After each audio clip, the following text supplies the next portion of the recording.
I'm not a doctor, I'm not a dietitian. I am discussing going gluten-free and healing celiac disease based solely on my own experience and the research I have done.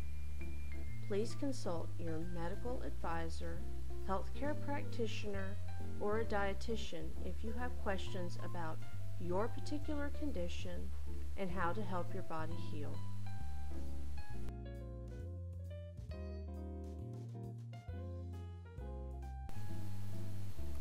By now you've decided to go gluten-free. It doesn't matter if you've been diagnosed with celiac disease or if you suspect you have gluten intolerance or another problem going on. If you have to eliminate gluten, the procedure is pretty much the same for everybody. So let's talk about some of those ways you can eliminate gluten from your life.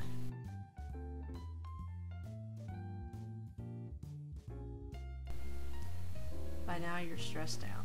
You are very frustrated, you're overwhelmed, and you don't know where to start. Going gluten-free is not a stress-free experience, but I promise you if you're doing it because you're having health problems, it is worth the effort. We're here to help, and we'll show you step by step what to do and how to do it.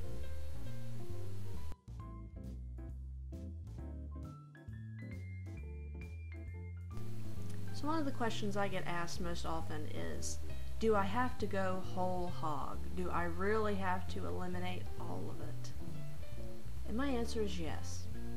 Your immune system is looking for something the size of a virus or a bacteria. One molecule of gluten is many times larger than a virus or a bacteria. You need to get your immune system back to baseline. And it doesn't matter if you're dealing with celiac disease, or if you're dealing with gluten intolerance, or if you're just trying the diet to see if that might be what your problem is. You need to get your body back to baseline, and that means removing all gluten. That includes cross-contamination and trace amounts from things like shared equipment, and in your own kitchen from shared equipment from your cutting boards, wooden bowls, things like that. So the first thing we're going to cover is what ingredients names include gluten. The next thing we're going to cover is how to purge gluten from your kitchen and from your household.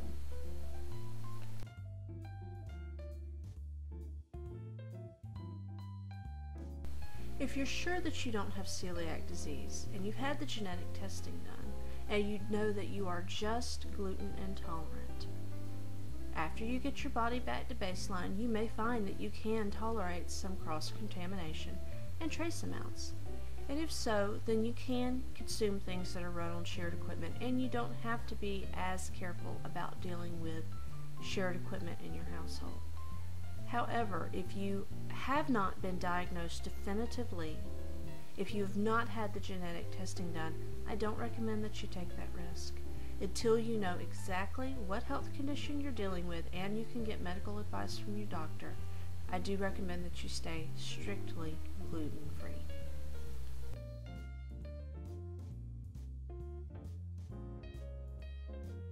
So let's talk about where you can find gluten. Gluten includes wheat, rye, barley, spelt, kamut, semolina, and sometimes oats. Anything that is marked vulgar, triticum, tritrical, or malt will need to be avoided because they can contain gluten. Oats are a special case. The molecule of gluten is divided into two parts. One is called glutenin and the other is called ghalatin. Oats contain ghalatin. Some people who have celiac disease or gluten intolerance will react to certified gluten-free oats. If that is the case for you, then I recommend that you avoid them entirely. If you react to something, your body's not going to heal. You can't put a fire out while you continue to pour gasoline on it. So avoid anything that your body reacts to.